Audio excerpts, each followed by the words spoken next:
What's up guys? Douglas from Dougsterbob.com here, and today we're going to be talking about the 2022 Kink Launch BMX bike. So the Kink Launch is going to be a good step up from the Kink Curb because it adds in the sealed bottom bracket, the sealed bearings, a little bit of chromoly in the forks, but the price also does jump up a little bit. The top tube size gets a little longer. We're going to talk about it and find out if this is the right bike for you. Should you buy it? Is it worth it? How's it going to perform in street, park, dirt, all that nonsense? Let's get right into it.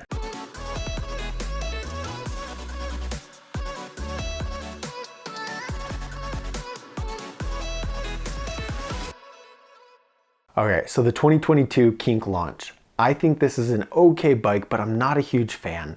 I love the bikes like the Kink Whip, the Kink Gap Free Coaster, the Kink Switch, bikes that are specific for a type of riding. So the Launch is pretty general. It's not specific for dirt, park, or street, and the quality's fairly low.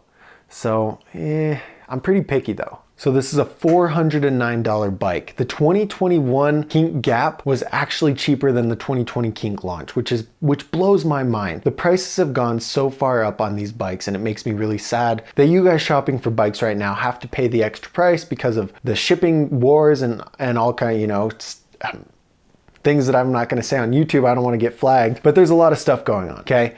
And bikes are more expensive this year. $409 is a lot for a bike.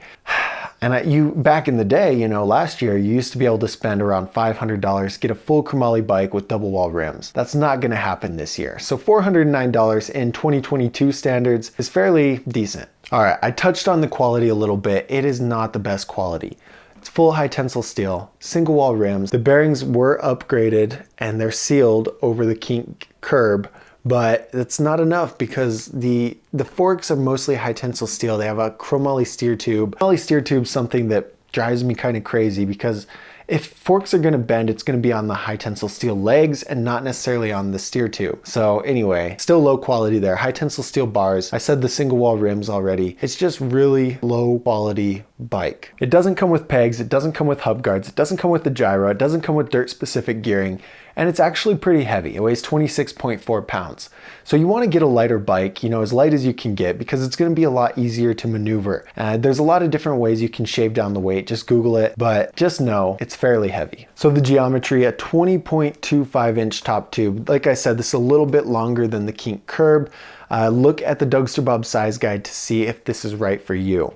The chainstay is 13.25 inches. This is going to be almost a long chainstay. It's going to make manuals harder to loop out on, kind of harder to pull up, but easier to control once you're in the balance point. Sharp curves and really snappy spins are not going to really happen with this bike because of the longer chainstay. It's going to be more for flowy and controlled type riding. The head tube angle is 75 degrees. This is general head tube angle.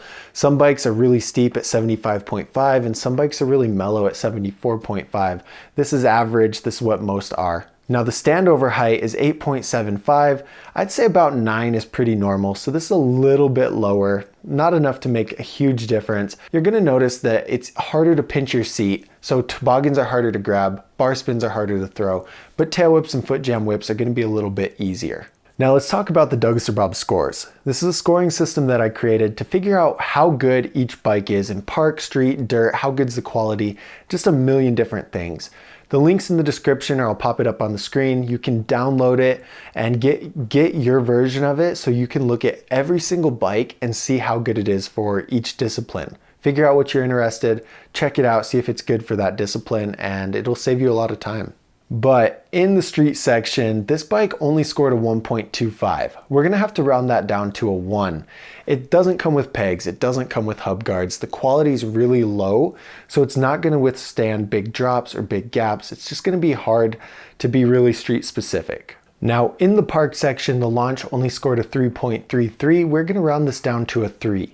The Launch is not very park specific because it's not really responsive, it's not really snappy.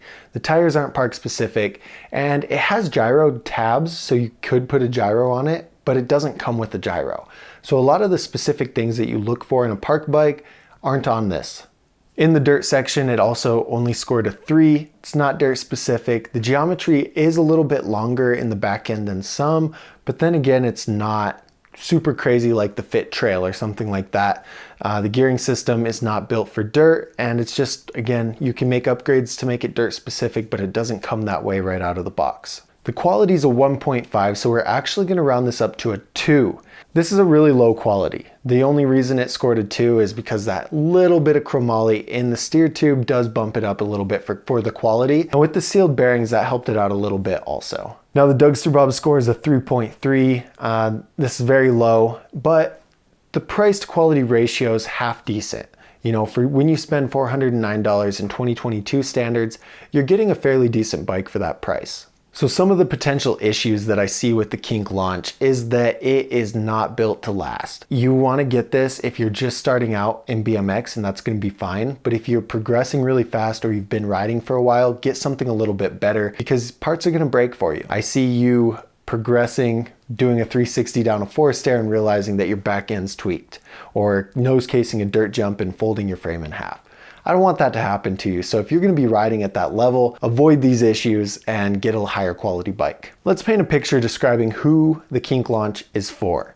I'm going to say it's for someone who is perfect for a 20.25 inch top tube. Again, check out the size guide. Do not get the wrong bike. So you're a smaller guy, you have a tight budget, you can only spend around $430 after shipping and all that stuff and tax and blah, blah, blah, blah, blah. You're just getting into the sport. You haven't really ridden BMX before and you have some friends that ride. You want to test it out, you want to get into it and see what BMX is like, but you're not set on becoming a pro BMX rider. You just want to test it out. You just want to cruise and get into the sport. Now, the most important question is, would I recommend this bike? And I would. I would recommend this over the Kink Curb. If this is the right choice for you, you know, you're the right size, you're just getting into the sport, you're not Chad Curley, you're not a crazy BMX rider that's going to break it, you can get it and get into it and start riding. You don't need the best bike. And if that's kind of where you're at with it, go ahead and get it. Get into the sport, start riding, and always know that you can upgrade it later on. You can buy parts as they break, or you can buy better quality parts as you start to get better. And once you decide that BMX is the love of your life and you're going to stick with it. So if you want to get this bike, I'm going to put the link up here or in the description. I don't know where it's going to end up. But if you want to get it, the link is going to take you to whichever site I found it for the cheapest. It's probably going to be Dan's Comp, but it might not be. I see a lot of shops charging way too much for this bike, and if it's over, you know, $420, they're ripping you off, and I don't want you to buy it from there. So click the link in the description, see which shop it sends you to, and pick up this bike. Now, I want to know which bike is your favorite. If you haven't watched the full video with every single Kink bike reviewed, check that out. It's in the description or at the end here. You've got to check that out and tell me which bike is your favorite. Have a good rest of your day, guys. But real quick, if you want to save yourself a lot of time, get the free bike recommendation done for you. All you have to do, click the link, and it's going to send you to a form. Put in your name, your email address, your height, your budget, your skill level, and I'll send you back a PDF in about a day recommending 3 bikes that are perfect for you. So make sure you check that out. It's going to save you a lot of time. Thanks for being a part of the Dougsterbob community. I appreciate you. Get a bike, get out there, start shredding. I'm so stoked for you to find your bike.